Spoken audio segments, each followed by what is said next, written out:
안녕하십니까? 부흥 21세기의 오상준입니다.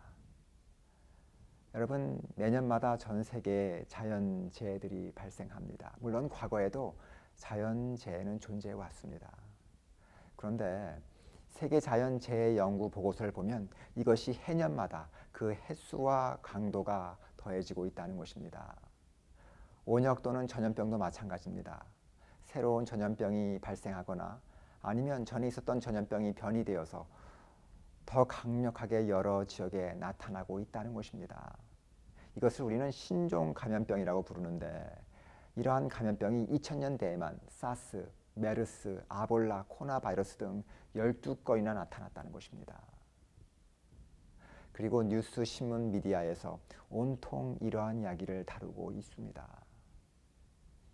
그러니 사람들의 마음이 어떠할까요? 뒤숭숭하고 불안한 것입니다. 그뿐 아니라 사람들이 말세를 이야기합니다.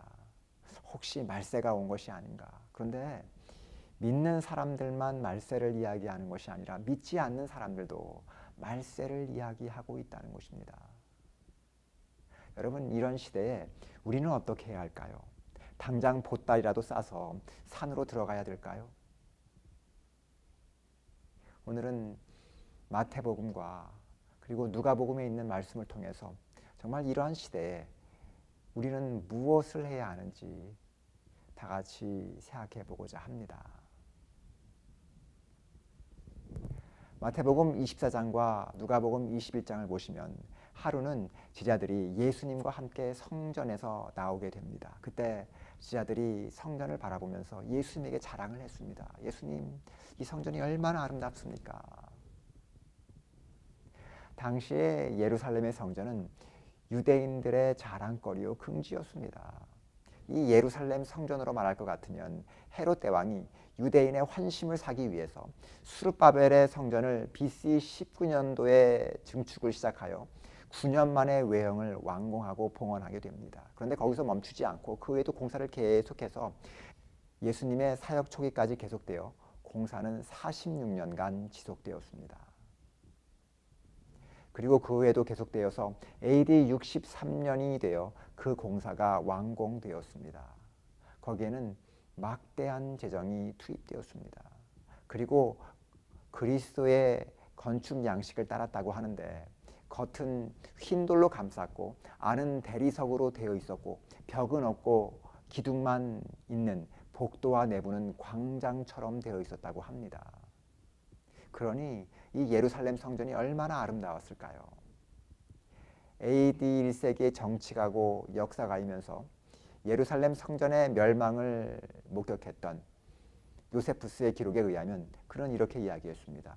성전 겉면이 금으로 장식되어 있어서 그 위에 해가 비치면 사람들이 눈을 뜨고 바라보기가 어려울 정도였다. 그러니 여러분, 예루살렘 성전이 얼마나 아름다웠을까요? 얼마나 웅장했을까요? 그러니 그 성전을 바라보면서 제자들이 예수님에게 그 성전을 자랑할 만했습니다. 그런데 예수님의 반응이 의외였다는 것입니다. 마태복음 24장 2절을 보시면 예수님께서 이렇게 말씀하세요. 대답하여 가라사대 너희가 이 모든 것을 보지 못하느냐? 내가 진실로 너희에게 이르노니 돌 하나도 돌 위에 남지 않고 다 무너뜨리우리라. 다시 말하면 예루살렘이 완전히 황폐해진다는 것입니다. 이것을 들은 제자들이 얼마나 기가 차고 두려웠을까요? 그래서 예수님과 제자들이 감람산 위에 올라간 다음에 제자들이 예수께 나와서 묻습니다. 언제 이런 일이 있겠습니까? 마태복음 24장 3절에 제자들이 이렇게 묻습니다. 예수께서 감람산 위에 앉으셨을 때에 제자들이 종용이 와서 가로되 우리에게 이르소서 어느 때에 이런 일이 있겠사오며 또 주의 임하심과 세상 끝에는 무슨 징조가 있으리까? 그 제자들이 예수님께 와서 질문을 했습니다. 그런데 질문이 하나의 질문이 아니라 두 가지의 질문이었습니다. 하나는 언제 예루살렘이 멸망하겠느냐는 것입니다. 그리고 세상 끝이 언제 오겠냐는 것이었습니다.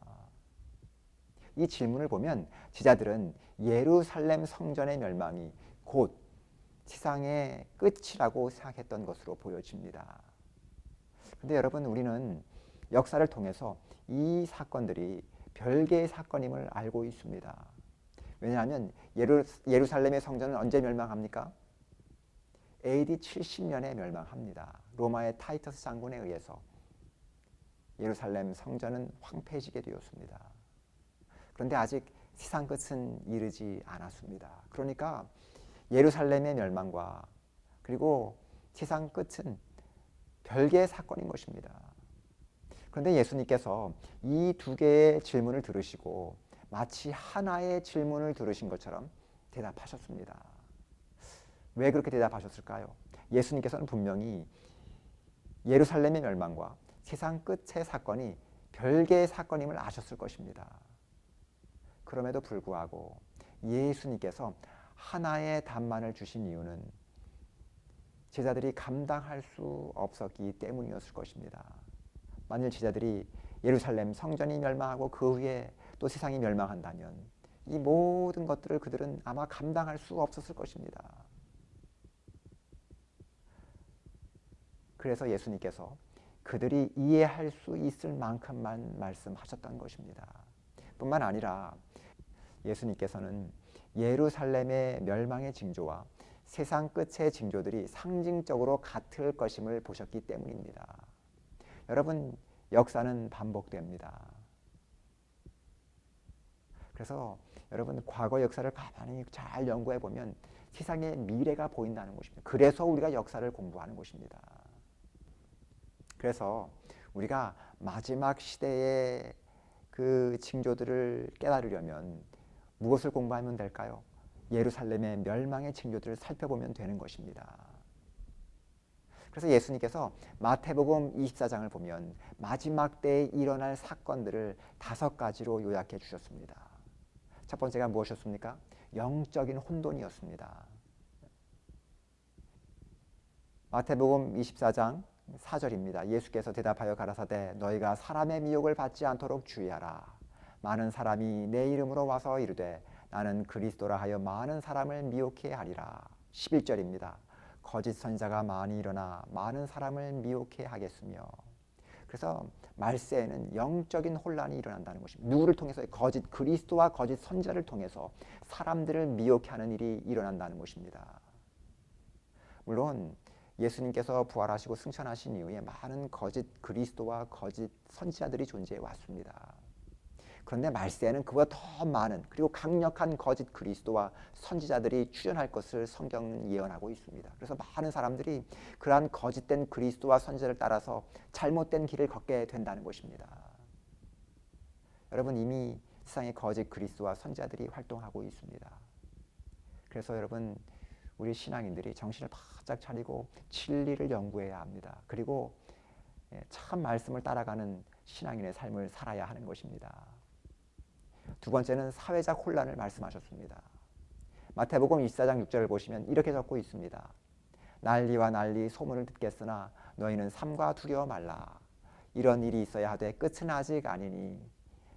7절입니다. 민족이 민족을 나라가 나라를 대적하여 일어나겠고. 그래서 마지막 때에 난리와 난리 소문이 있을 것이고 국가 간의 전쟁이 발생할 것이라고 말씀하셨습니다. 물론 여러분, 과거에도 전쟁이 있었습니다. 많은 전쟁이 있었습니다. 그래서 인류의 역사는 전쟁의 역사라고만 해도 과언이 아닐 정도로 많은 전쟁이 존재했던 것이 사실입니다. 그러나 앞으로 해를 거듭할수록 극한 살육의 전쟁과 사회 혼란이 일어날 것이 예언되어 있습니다. 세 번째는 자연재해를 말씀하고 계십니다. 마태복음 24장 7절을 보시면 민족이 민족을 나라가 나라를 대적하여 일어나겠고 이렇게 말씀하신 다음에 처처의 기근과 지진이 있으리니 누가복음 21장 11절에는 처처의 큰 지진과 기근과 온역이 있겠고 또 무서운 일과 하늘로서 큰 징조들이 있으리라. 그래서 지진과 기근과 전염병이 세상에 발생한다는 것입니다. 물론 지금까지 많은 기근이 있었고 전염병이 존재해 왔습니다. 그러나 해를 거듭할수록 이제는 재해 정도가 아니라 재앙의 수준으로 세상 곳곳에서 나타난다는 것입니다. 네 번째는 도덕적 부패가 일어날 것을 말씀하셨습니다. 마태복음 24장 12절을 보시면 불법이 성함으로 많은 사람의 사랑이 식어지리라. 불법이 성함으로 서로에 대한 사랑이 식어진다는 말씀입니다. 불법과 범죄는 늘 존재해 왔습니다. 그런데 이 시대는 어떤 시대입니까? 이기주의와 개인주의가 팽배한 시대입니다. 그래서 자신의 유익과 쾌락 외에는 아무런 관심이 없습니다. 그리고 자신의 쾌락과 유익을 위해서라면 불법도 서슴지 않는 시대를 살아가고 있는 것입니다.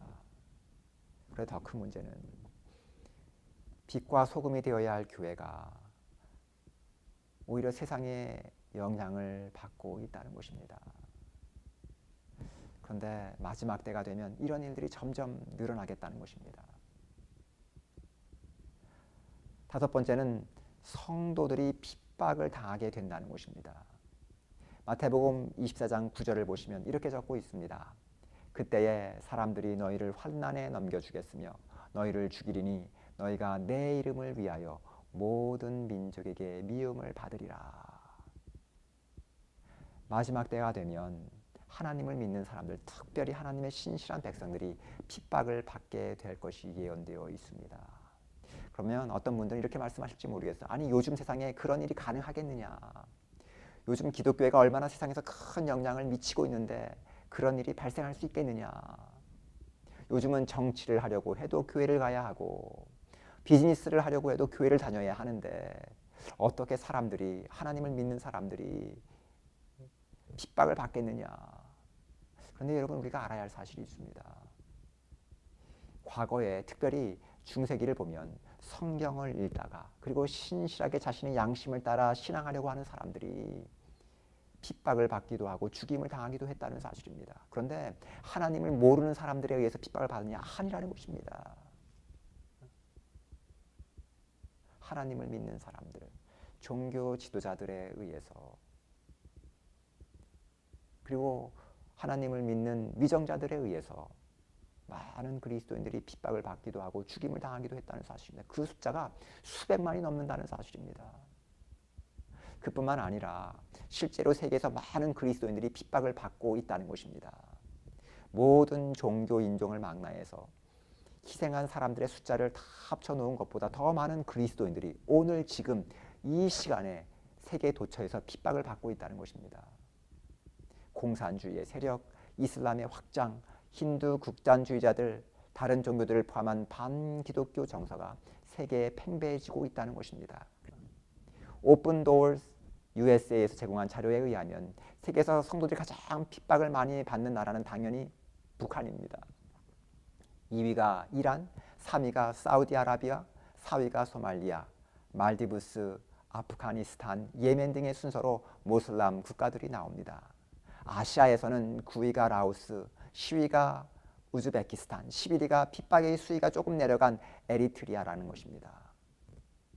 중동을 제외한 아시아권에서도 인도네시아, 필리핀 등 아프리카 나라들에서도 핍박이 심각하다고 합니다.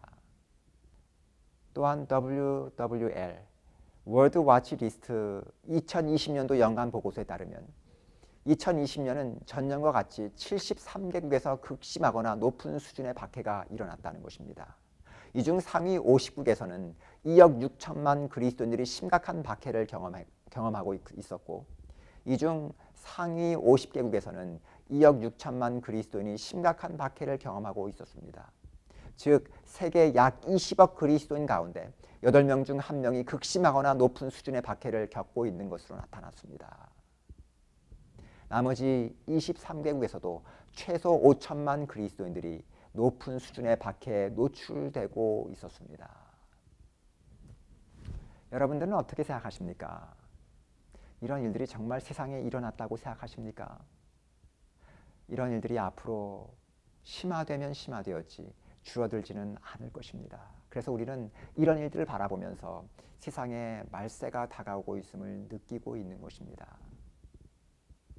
여러분, 2018년도에 타계한 세계적인 물리학자 스티븐 호킹 박사는 무신론자였습니다. 그도 죽기 전에 평소 이르면 수십 년 뒤에 인류에게 다가올 위협을 강조해 왔다는 것입니다. 그는 인류가 멸망할 것으로 봤으며 따라서 외계 행성에 거주할 수 있도록 준비해야 한다고 강조했습니다. 머지않아 인류가 멸종에 가까운 대재앙 희생물이 될 것으로 내다본 것입니다. 기후변화는 호킹 박사가 인류 종말을 말할 때마다 꼽아온 대표적인 이유였습니다. 그는 이렇게 이야기했습니다. 인류가 지구 온난화를 되돌릴 수 없는 시점에 근접해 있다. 지구는 섭씨 460도 고온 속 황산비가 내리는 금성처럼 변할 수 있다. 또 AI, 인공지능에 대해서 경고하기도 했습니다. 물론 AI는 아주 유용하고 인류에게 크게 기여할 기술이지만 그러나 인간의 능력을 넘어서는 순간 인류의 종말을 불러일으킬 수 있을 정도의 위험성이 크다라고 경고했습니다. 이 밖에도 소행성 충돌, 핵전쟁, 변종 바이러스, 인구 폭발 등도 잠재적 위험이 될 것으로 내다봤습니다. 그는 인류가 멸종할 정도의 대재앙은 불가피해 보인다면서 그 시점은 갈수록 점점 더 빨라지고 있다고 경고했습니다. 그러면서 인류가 외계의 터전을 마련하지 못한다면 멸종할 위험이 더 크다고 강조했습니다. 그러면서 그가 이렇게 이야기했습니다. 인류의 멸종을 원하지 않으면 지구를 떠나라. 여러분, 무신론 학자까지도 말세를 이야기하는 이때에 우리는 어떻게 해야 할까요? 우리는 예수님의 말씀 가운데 그 해답을 찾을 수 있습니다.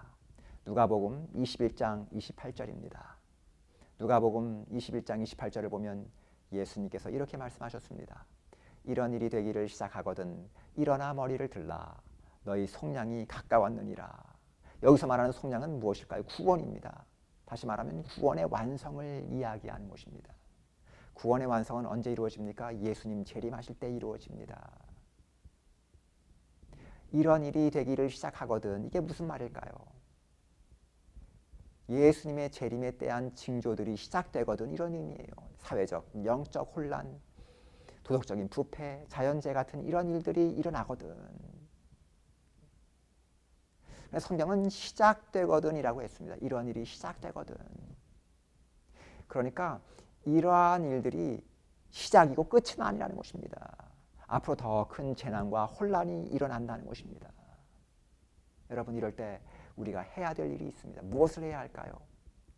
일어나 머리를 드는 것입니다. 그래서 우리가 살아가면서 사회의 혼란을 경험하고 도덕적인 부패와 자연재해 이런 일들이 일어난다면 일어나서 머리를 들어야 한다는 것입니다. 못 본 척하는 성도가 되어서는 안 됩니다. 그렇다면 일어나서 머리를 든다는 것은 무엇을 의미할까요?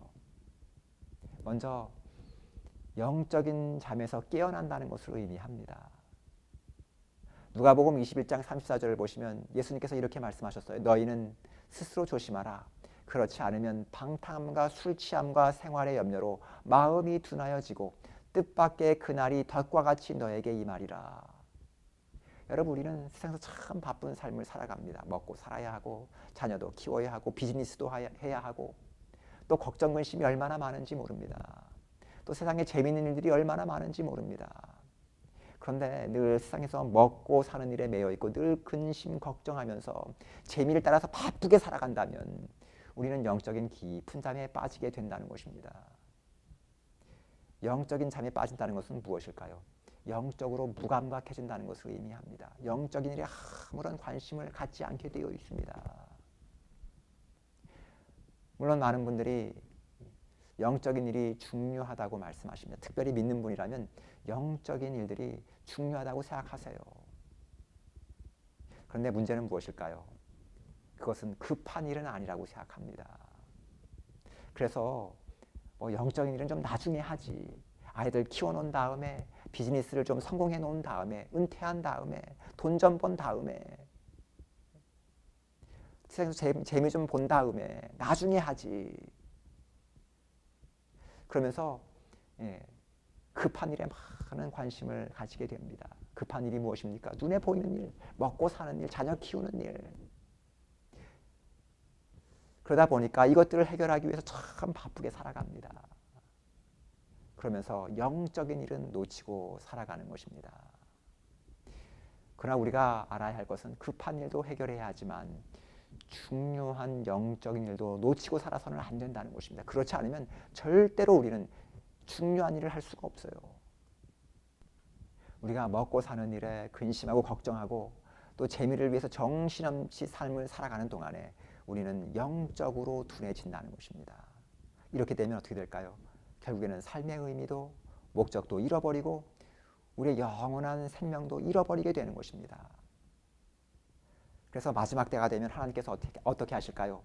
요한계시록 7장을 보시면 천사를 통해서 붙들고 계시던 그 바람을 서서히 놓으시는 것입니다. 그러면서 재난이 일어나고 사회 혼란이 일어나고 어려움들이 일어난 것입니다. 그런데 하나님께서 왜 그 붙들고 계시던 바람을 놓으실까요? 왜 이런 일들이 말세에 일어나도록 하실까요? 그 이유는 이러한 재난과 사회 혼란과 어려움 통해서 우리를 깨우시기 위함입니다. 그래서 이러한 것들을 확성기로 사용하신다는 것입니다. 내가 이제 속히 오니까 영적인 잠에서 깨워서 준비하라는 하나님의 부르심입니다. 그러므로 세상에 이러한 일들이 일어날 때 우리는 깊은 영적인 잠에서 깨어야 하는 것입니다. 두 번째는 시대와 징조를 깨달으라는 말씀입니다. 이러한 일들이 일어나면 우리가 어떤 시대를 살아가고 있는지를 깨달으라는 것입니다. 누가복음 21장 29절로 31절을 보시면 이렇게 적고 있습니다. 이에 비유로 이르시되 무화과 나무와 모든 나무를 보라. 싹이 나면 너희가 보고 여름이 가까운 줄을 자연히 아나니 이와 같이 너희가 이런 일이 나는 것을 보거든 하나님의 나라가 가까운 줄을 알라. 여러분, 예수님께서 언제 오실지를 정확한 날짜와 시간을 알려주셨으면 참 좋을 뻔했는데 안 가르쳐 주셨습니다. 예수님께서 부활하시고 승천하실 때 제자들이 예수님의 재림의 날을 물어보았습니다. 예수님 언제 오세요? 여러분, 제자들이 얼마나 궁금했겠습니까? 그런데 예수님의 대답이 무엇이었습니까? 사도행전 1장 7절을 보시면 때와 시기는 아버지께서 자기의 권한에 두셨으니 너희는 알 바 아니요. 그것은 하나님의 권한이기 때문에 우리가 알 필요가 없다는 것입니다. 그러면서 뭐라고 말씀하십니까? 오직 성령이 너에게 임하시면 너희가 권능을 받고 예루살렘과 온 유대와 사마리아와 땅끝까지 이르러 내 증인이 되리라 하셨습니다. 예수님의 재림에 대한 때와 시기는 하나님의 권한에 두셨으니 거기에 관심을 갖지 말고 뭐 하라는 것이면 먼저 성령 충만히 받고 전도하라는 것입니다. 여러분, 왜 예수님께서 예수님의 재림의 때를 알려주지 않으셨을까요? 여러분, 제자들과 초대 기독교인들이 예수님의 재림이 수천 년 후에 있을 사건으로 알았다면 그들이 어떻게 되었을까요? 어려움과 핍박이 다가올 때 그들이 그러한 시련을 잘 견딜 수 있었을까요? 아마 어려웠을 것입니다. 그들이 목숨 걸고 전도할 수 있었을까요? 아마 어려웠을 것입니다. 수천 년 후에 있을 사건에 자신의 목숨을 걸 수 있는 사람은 많지 않다는 것입니다.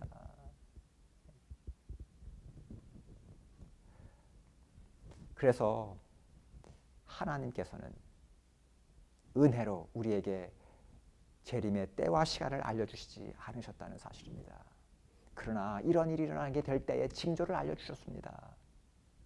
이스라엘에서는 무화과 나무에 싹이 나기 시작하면 여름이 온다는 것을 알았습니다. 우리도 마찬가지입니다. 일기예보가 아니면 정확하게 언제 비가 올지는 모르지만 날씨를 보면 오늘 비가 오겠구나 정도는 안다는 것입니다. 그래서 날씨가 흐리고 바람이 불고 날씨가 후덥지근하면 비가 온다는 것을 안다는 것입니다. 그래서 여러분, 우리가 성경을 연구하고 그 예수 그리스도의 재림의 징조들을 공부해 보면 예수님의 재림의 때를 어느 정도 알 수 있다는 것입니다. 그래서 여러분, 우리가 말씀을 보면서 재림의 때를 연구하면서 재림의 징조들을 연구하면서 우리가 어느 시대를 살아가고 있는지를 깨달아야 한다는 것입니다. 그래서 여러분, 거짓 선지자의 특징 중에 하나가 무엇일까요? 예수님의 재림의 시간과 날짜를 정해놓고 사람들을 미혹하는 사람들입니다. 여러분, 하나님께서 그것을 자신의 권한에 두시고 우리에게 알려주시지 않은 것을 우리가 어떻게 알겠습니까? 그래서 우리 그리스도인들은 세상에 일어나는 사건 사건을 보면서 어떤 시대를 살아가는지 깨닫는 사람이 되어야 하는 것입니다. 일어나 머리를 들라는 또 하나의 의미는 예수님 맞이할 준비를 하라는 것입니다. 하나님께서 우리에게 예수님의 재림의 때와 시간을 감춰 두신 또 하나의 이유는 우리가 늘 예수 그리스도의 재림을 준비하는 삶을 살아야 한다는 것을 가르쳐 주시기 위함입니다. 만일 예수님의 재림의 때가 조금 남았다고 생각한다면 사람들이 어떻게 할까요? 조금 나중에 믿지. 그때 가서 예수 그리스도의 재림을 준비하지. 이렇게 할 수 있다는 것입니다. 마치 학생들이 시험때가 되어서야 벼락치기로 공부하듯이 나중에 가서 준비하려고 하는 사람들이 나타나게 될 것입니다. 그런데 여러분, 그때 가서 예수 그리스도의 재림이 준비될까요? 절대로 그럴 수 없습니다. 여러분, 예수 그리스도의 재림은 매일 준비하는 것이지 예수님의 재림의 때에 가서 준비하는 것이 아닙니다. 하나님을 사랑하는 일, 이웃을 사랑하는 일, 하늘에 가서 살 성품을 준비하는 것, 이것이 벼락치기로 되는 게 아닙니다. 매일매일 꾸준히 준비하지 않으면 안 되는 것입니다. 그뿐만이 아닙니다. 여러분, 우리 코끝에 호흡이 멈추면 우리의 영원한 운명이 결정지어집니다. 그 사람에게는 그날이 예수 그리스도의 재림의 날인 것입니다. 왜냐하면 자신의 운명을 바꿀 수 있는 어떤 기회도 더 이상 주어지지 않기 때문인 것입니다. 그런데 우리가 죽을 날을 알까요? 모를까요? 잘 모른다는 것입니다. 그러므로 예수님의 재림은 언제 준비해야 할까요? 지금 이 순간 준비해야 한다는 것입니다.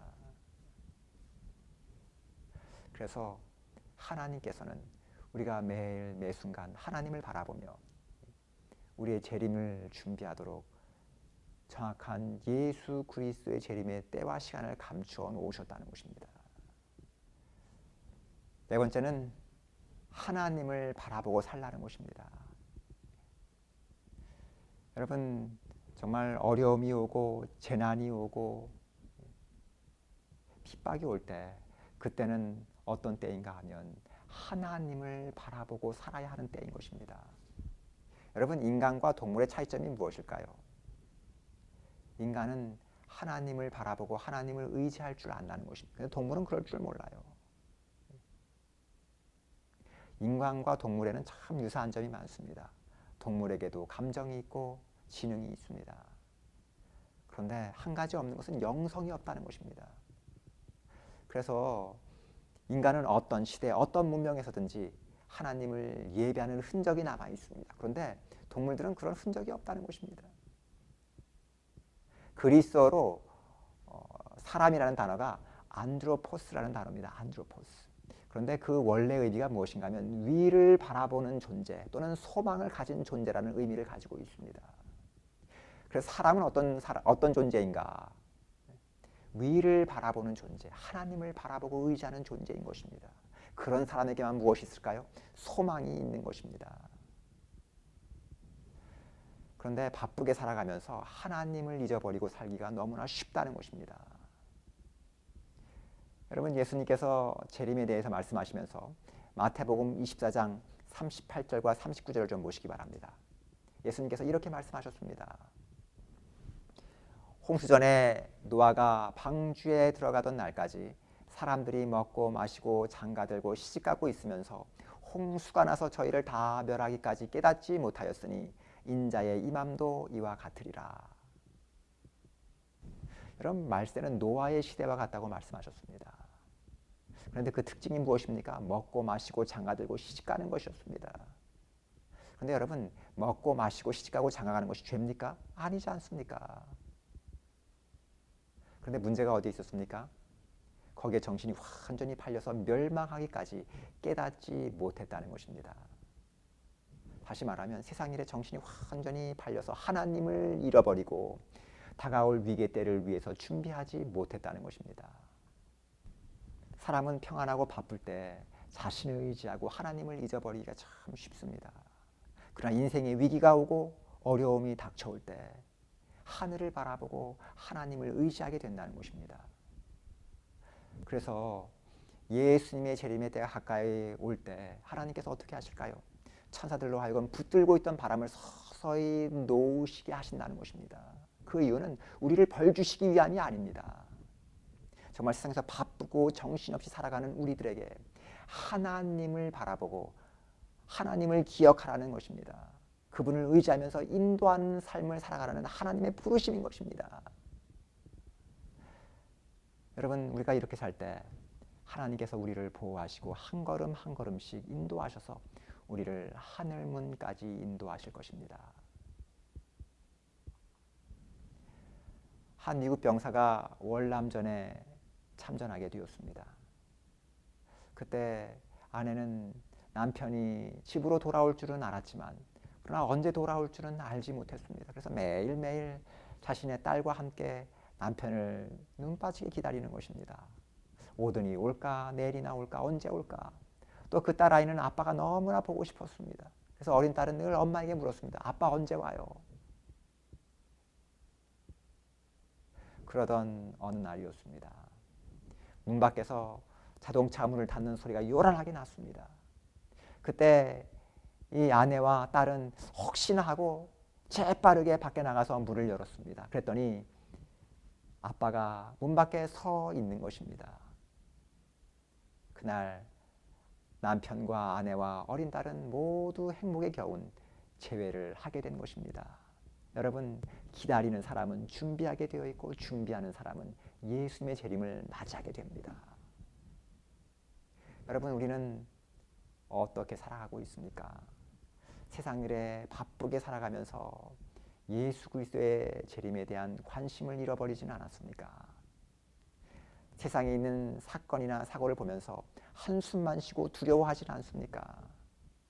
여러분, 세상에 일어나는 재난과 사고와 사건들을 보면서 우리를 부르시는 하나님의 부르시는 음성을 들으시게 되길 바랍니다.